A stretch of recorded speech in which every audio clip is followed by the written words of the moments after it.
continue working our way through the Apostles' Creed with Maker of Heaven and Earth. Our question today, why is there something rather than absolutely nothing? Welcome to 315. Here we talk apologetics, biblical studies, worldviews, just 1 point, 15 minutes or less. I'm John Oliver. In episode number 2, we introduced worldviews, and we defined it as that foundation from which each person engages and acts on life's most important questions and decisions. It's that framework of how we interpret reality.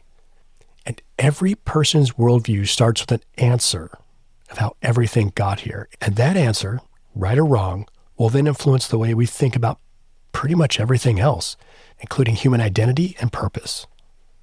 As the book of Genesis opens, it leaves little to the imagination. Chapter 1 declares that God created the heavens and the earth. If we start there, our worldview follows. But if we substitute something else in there, our worldview will follow that path. Though maybe not so apparent just 100 years ago, today it's evident, commonly accepted, that the universe had a beginning, that it simply wasn't always here. The tools of math, physics, astronomy, combined into astrophysics, have been helpful in pointing this idea that the universe started with a Big Bang. So if we follow the data that the universe hasn't always been here, then the question before us is simple. How did the universe and everything in it get here? There are really only two logical responses. A, created itself, or B, it was created. If we start with just a simple thought exercise, it seems that when nothing exists, it's the end of the conversation. From nothing comes nothing. For example, from an empty oven, apple crisp does not appear. So imagine deep, nowhere, outer space, yet outer space doesn't yet exist in that space. There's less than outer space there. There's absolutely nothing. Time doesn't even exist there. It's here in this absolute nothingness that after an eternity of absolutely nothing happening, matter slowly began to come into existence. Of course, that's an oversimplification of an argument. In simple terms, via quantum mechanics, some have postulated fluctuations in a gravity field as a leading explanation for the creation of the universe and everything in it. It's an argument that claims from nothing comes something. But there was no catalyst, no external push, no reason for it to start down this path of self-creation. And if someone tries to reframe this argument, that maybe there was always something there, then we're left with the argument that suggests that something has always existed in one form or another from all eternity past. And this argument then suggests that there's a foundational premise that material, or at least the ability to create material, is simply a brute fact of the universe. But what about the other option, option B, that the universe was created? At first glance, of the two options, it seems that this is the most viable, yet it certainly isn't without some significant hurdles. We're talking about creation from nothing. This isn't let's build a house from trees. This is let's make everything from absolutely nothing. Remember, neither space or time existed prior to the universe existing. But of the arguments, it's the only one that is philosophically sound. It's just that it requires a being that is spaceless, timeless, and immaterial. And this being also happens to have great power, intelligence, and creativity. A being that exists from eternity past to eternity future. And this being is not contingent on something else for its existence. A being so powerful that it can create matter when space and time didn't yet exist.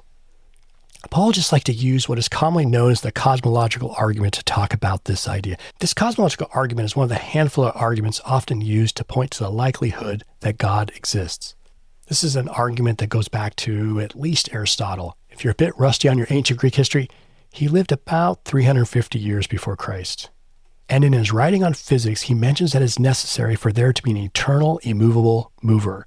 Now, Aristotle did not believe in the God of Abraham, Isaac, and Jacob, but he did recognize that something greater than the universe had to be first for the universe to even exist. And that something had to be eternal and all-powerful. The argument, in one of its simplest forms, goes something like this. Everything that had a beginning had a cause. The universe had a beginning, therefore, the universe had a cause. In other words, for something to exist, for anything to exist, something, or specifically someone, would have to have existed for all eternity past, or nothing would ever exist. And this someone, this creator, as Aristotle noted, would have to be quite powerful. In fact, to be able to make matter from absolutely nothing, this creator would have to have unimaginable power. You may occasionally hear this creator in apologetic arguments referred to as the first mover, unmoved mover, or the great first cause, wherein this unmoved mover has self-existed from all eternity past and is the catalyst, the cause, the creator for all that exists. The essence of this argument and other arguments for God, be it from design or beauty or morality, is that things just don't make sense if God doesn't exist. Of course, the Christian understands this creator as El Shaddai. We discussed this El Shaddai, God the Father Almighty, in episode number 7.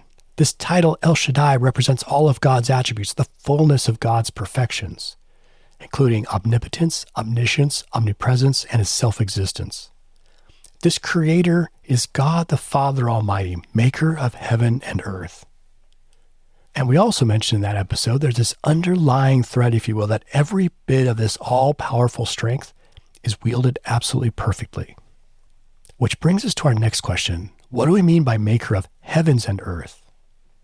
Well, the heavens and the earth, as often used in ancient literature, does not literally mean the sky and earth or the dwelling place of God and the dwelling place of man, but to simply mean everything. The Nicene Creed helps us out here a bit with the phrase, maker of heaven and earth, of all things visible and invisible. So if I were to summarize the Christian worldview on origins in its briefest form, it would go something like this. The universe hasn't always been here, nor did it gradually begin to emerge. On the contrary, the universe and everything in it is the result of a purposeful, personal, sovereign God who has always existed, who brought it into being and crafted it so that it has order and symmetry, so that it makes sense, and as a result, it has meaning. And on top of that, God upholds and sustains all things continuously. And if he chose not to do that, nothing would exist.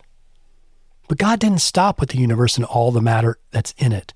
For students in the room, God didn't stop at math, physics, chemistry, and astronomy. He also added biology, plants, birds, fish, land-roaming animals, and humans.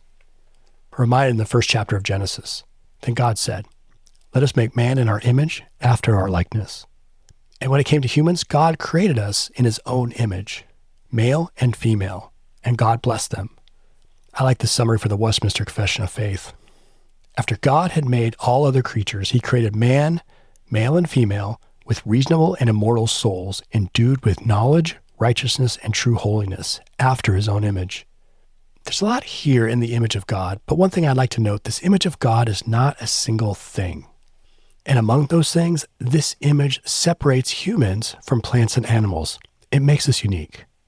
Humans are tasked to be God's representatives here on earth. God explicitly gives humans the charge to be fruitful and to multiply, and to fill the earth and to subdue it, to have dominion over the creatures of the air, the sea, and those that move across the land, and to work the land and to harvest the fruits. And on top of that, this image also includes shared attributes from God, including spirituality, morality, community, rationality. And it's this image of God imprinted onto every human soul that gives each and every person value. The value of each and every human life is so high that after the retelling of the flood in Genesis, we read this from God. "Whoever sheds the blood of man, by man shall his blood be shed, for God made man in his own image." Later in the 10 Commandments, we read, "You must not murder." And as you know, the extent of that 6th commandment is more than just murder. Jesus, in his Sermon on the Mount, reminds us, "You have heard that it was said to those of old, 'You shall not murder.' And whoever murders will be liable to judgment. But I say to you that everyone who is angry with his brother will be liable to judgment. Whoever insults his brother will be liable to the council, and whoever says 'you fool' will be liable to the hell of fire." We also read that the summation of the second half of the 10 Commandments is love your neighbor as yourself. The culmination of God's mighty works of beginning is the creation of man and woman. It's here that God says, not good, but very good. But why does this matter? I think most, if not everyone here, will agree. Instead of value, we find in our world today a devaluing of human life. In other words, if God exists, then there is ultimate meaning and purpose to human life. But if God doesn't exist, if he is not maker of heaven and earth, then there's no real purpose to our lives, and there's no ultimate standard, no ultimate definition of right and wrong. Competing worldviews will have you believe that God is not the maker of heaven and earth, that religion is simply a crutch needed by some to get their lives right, that Christianity is really only for those foolish enough to believe in a cosmic grandfather. But if all this just simply exists, we have no intrinsic value, and our value is simply that as determined by others. But we are made in the image of God, and because of that, we must look to God to truly know who we are and who we are supposed to be.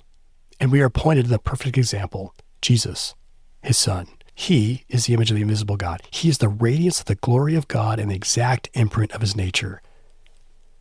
The Son is the same substance as the Father in all attributes and abilities. In other words, as Jesus himself told the disciples, whoever has seen me has seen the Father. And this Christian walk through the renewal of the Holy Spirit slowly reshapes us to be more Christ-like.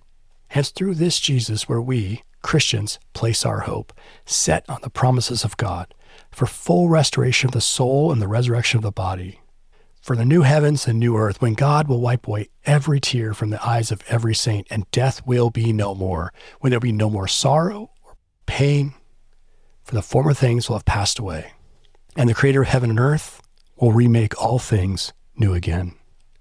But for that point, we'll have to wait until the third stanza of the Creed. Hey, thanks for listening. Check out the show notes for more information. Till next time.